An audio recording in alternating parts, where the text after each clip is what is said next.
기본적으로 계약서를 토대로 상대방에게 이러이러한 귀책이 있다라는 것을 명확하게 밝혀내야만 하는데요. 감정적으로 대처해서 사전 준비 없이 무작정 소송부터 제기를 한다면 패소 가능성이 높아지기 때문에 주의하셔야겠습니다.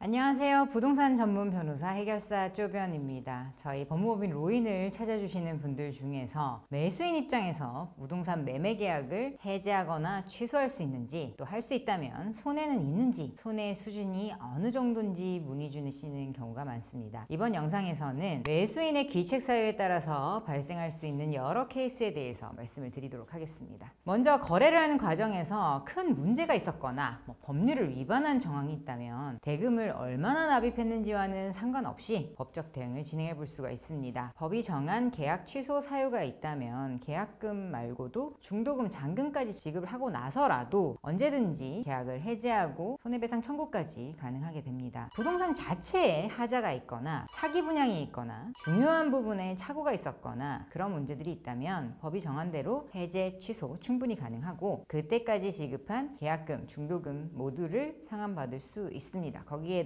계약금에 준하는 손해배상 청구까지도 가능합니다. 다만 기본적으로 계약서를 토대로 상대방에게 이러이러한 귀책이 있다라는 것을 명확하게 밝혀내야만 하는데요. 감정적으로 대처해서 사전 준비 없이 무작정 소송부터 제기를 한다면 패소 가능성이 높아지기 때문에 주의하셔야겠습니다. 구체적인 예를 들어서 말씀을 드려볼게요. 약관 규제에 관한 법률에 따라서 계약 전반에 관한 중요한 내용에 대해서 설명이 부족했다든지 고지를 하지 않은 경우가 있을 수가 있습니다.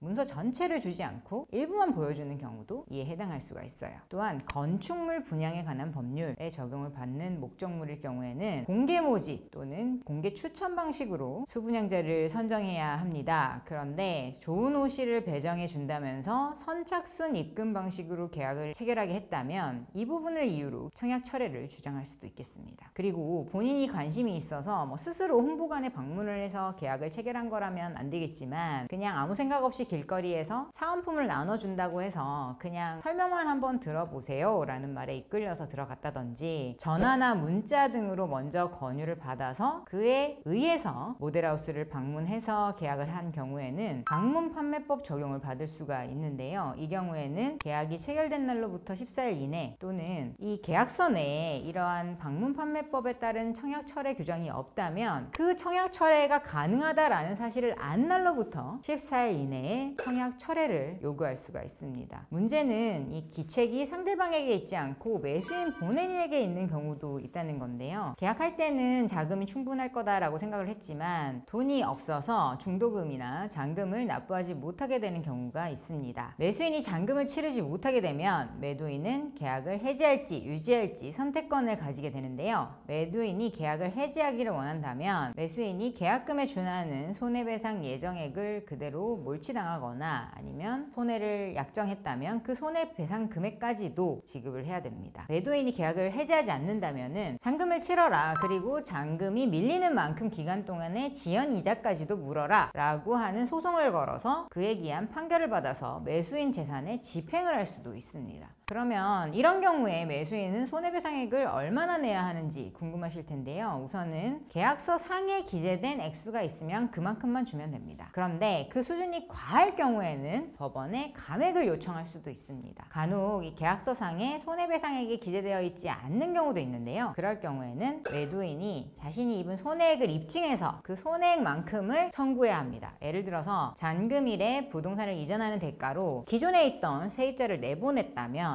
매수인에 의해서 계약이 파기될 경우에 다음 세입자를 받을 시기까지 공실이 되잖아요. 그 기간 동안 못 받게 된 월세 수익 자체를 손해배상액으로 청구할 수도 있겠습니다. 만약에 매도인이 계약을 해지하지 않겠다라고 하면 어떻게 될까요? 서울을 제외하고 지방 아파트나 상가의 경우에는 이 미분양 이슈로 매수인이 잔금을 치르지 못한다고 하더라도 일단 계약을 유지하려는 매도인이 있을 수가 있습니다. 다만 이때 매도인은 잔금을 납부해야 했던 기간으로부터 지연이자만큼을 매수인에게 계속 물을 수가 있는데, 이 지연이자율은 계약서에 정한 것이 있다면 그대로 따르고, 그렇지 않다면 소재기 전까지는 민사상 이율인 연 5%, 소장을 받고 나서는 다 갚을 때까지 연 12%가 발생하게 발생하게 됩니다. 아무리 자금 계획을 잘 세우더라도 중도금이나 잔금을 못 치르게 되면 걱정이 이만저만이 아니실 겁니다. 결과적으로 매수인이 돈이 없어서 중도금이나 잔금을 치르지 못하는 상황이라면 계약을 해지할지 유지할지 이 부분은 아예 매도인에게 칼날이 쥐어져 있다라고 보여지는데요. 매도인이 계약을 해지한다면 매수인은 손해배상 예정액을 물거나 손해를 배상해야 하고, 매도인이 계약을 해지하지 않고 그대로 이행해라 라고 한다면 잔금 부분에 대한 지연이자가 발생하고, 그걸 계속 치르지 못한다면 결국 판결에 기한 집행이 들어올 수 있습니다. 현재 본인의 상황에서 피해를 최소화할 수 있는 방법이 있는지 전문가와 꼭 상담을 미리 해보시는 쪽을 권해드리고요. 부담 갖지 마시고 저희 법무법인 로인에 연락 주시면 부동산 경험이 많은 변호사들이 친절하게 상담해 드리도록 하겠습니다. 지금까지 부동산 매매 계약 후 매수인 입장에서 발생하게 되는 문제에 대해서 말씀을 드렸습니다. 도움이 필요하시다면 언제든지 법무법인 로인으로